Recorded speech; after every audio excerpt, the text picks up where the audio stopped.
China is spending £400 billion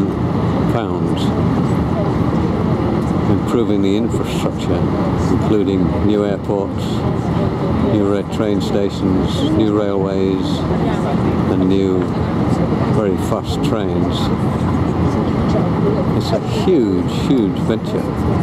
And this is Chengdu new airport, which they are in the throes of finishing up.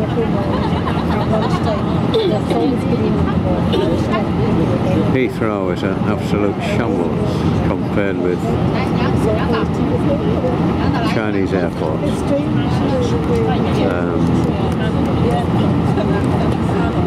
For one of the major countries of the world, it's appalling. There are 4-lane highways everywhere, joining every major city, bearing in mind how many thousands or hundreds of miles they are apart. It's a tremendous effort. In England, well, in Europe, you can drive all the way from the toe of Italy to Morpeth in Northumberland on motorway, except for Leeming Broad at Scotch Corner, would you believe? And then if you turn left at Scotch Corner, you've got that Euro route, the A66, which is an absolute disaster.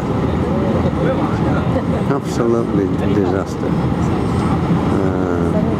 We're just being left behind. And not just left behind slowly, we're just being left behind very, very rapidly.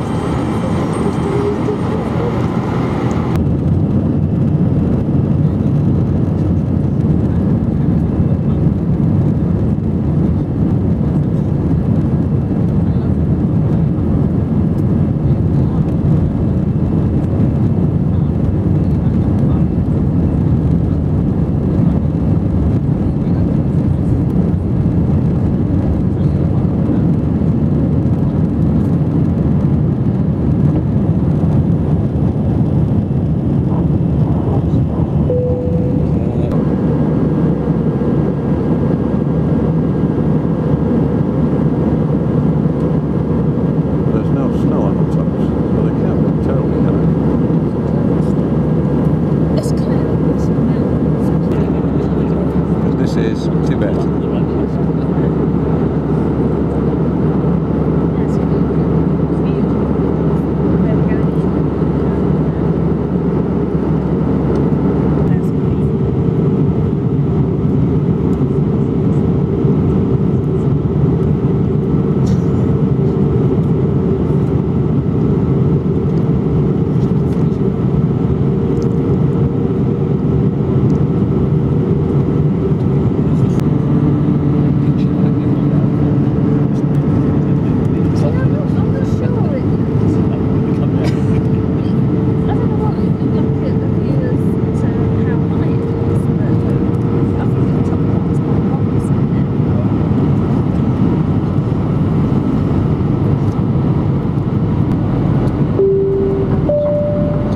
Down this river valley down towards Lhasa Airport, which is quite a long way outside Lhasa.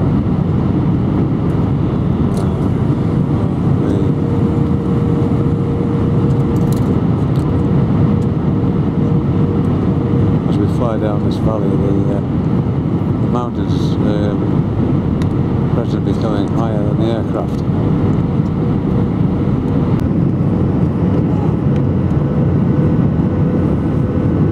It's a better view of the river.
This is Lhasa Airport, and I'm assuming that's it there says Lhasa.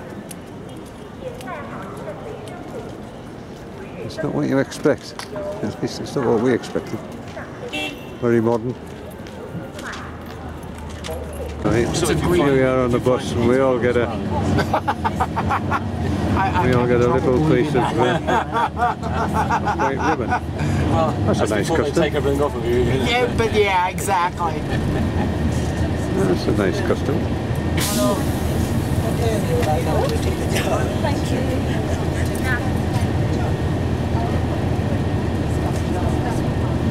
Okay, welcome to Tibet. Thank you. Welcome to Tibet. Okay, welcome to Tibet. Thank you very much. Hey, welcome to Tibet. Thank you. It's very kind. We're on the bus in Lhasa Airport waiting for our departure. It takes about 50 minutes to get to Lhasa. Just got my welcome to Tibet scarf. Very nice. Fully bits on.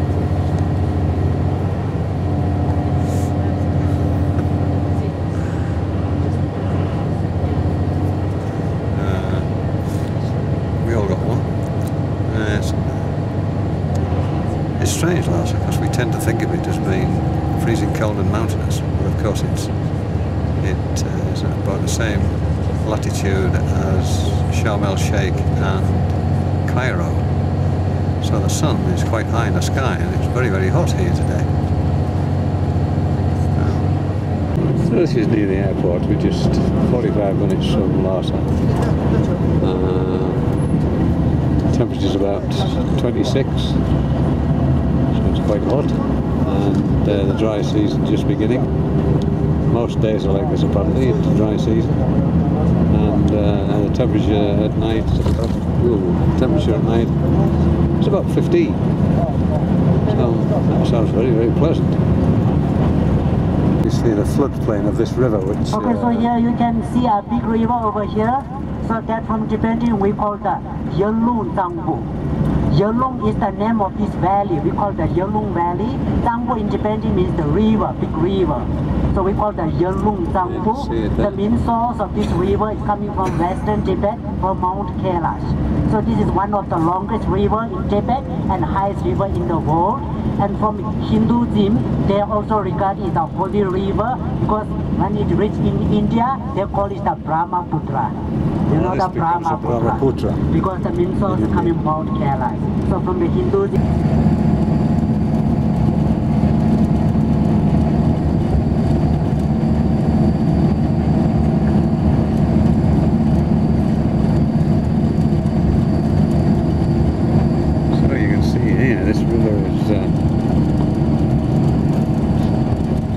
Even this far up in the mountains is absolutely enormous.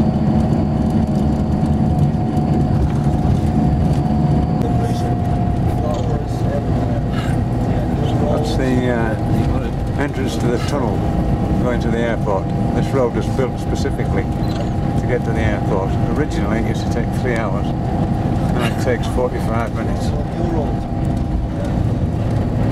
Staggering. So that scarf has 5 different colors. Same like the prayer flags. Usually when we drive outside of the city, you will see a lot of prayer flags. Looks like it might even be a railway. On the roof of the Tibetan house. So scarf, we have 5 colors. So out of these 5 colors, just symbolize 5. The road has only been open for 2 months. And was built for the 60th anniversary of the here, the liberation of Tibet. Entrance side of the fence here. And I'm not going to commit myself one way or the other. But it's an amazing construction, simply to connect the capital with the airport. When you consider what we have in England, it's building the rail tunnel. This is a new railway from Lhasa to, I think this place is called Kaza. And there's the entrance to the tunnel.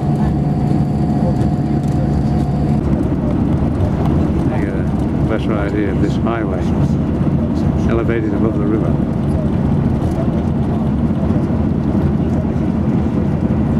And alongside you can see the old road where it used to take 3 hours. So to your right side, you can see some constructions is going on. So that is the railway from Lhasa to Shigazi. It started from last year, so they said it's finished in the 2015, about 5 years planning. So now it's under construction. The railway from Lhasa to Shigazi is nearly about 260 kilometers, and nearly about 100 kilometers all is in the tunnels. 100 kilometers. So they're having to make 100 kilometers of tunnel for this railway, and the railway runs for about 500 kilometers, brand new. It's going to take them 5 years to do it, from planning to finish. So it'll be finished in 2015, started planning it in 2010.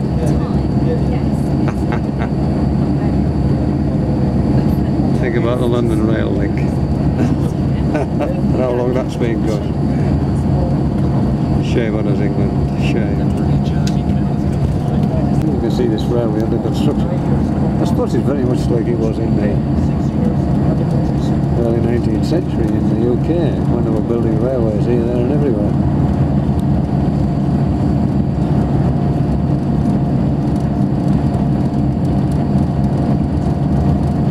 This would have been a very familiar sight across the English countryside. Embankments, bridges. That's as far as they've got. Finishes there.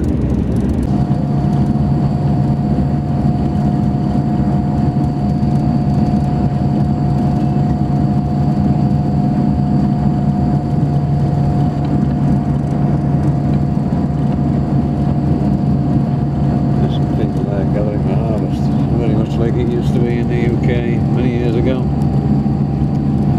Massive investment here. You can see there brand new power lines made over the top of these mountains going up into to the north of Tibet. The new railway. Not everywhere. Well, there is Lhasa station. The amount of money that's being poured into this place is beyond belief. Roads, railways, bridges, hotels, banks, supermarkets, houses, apartments. This is modern Lhasa.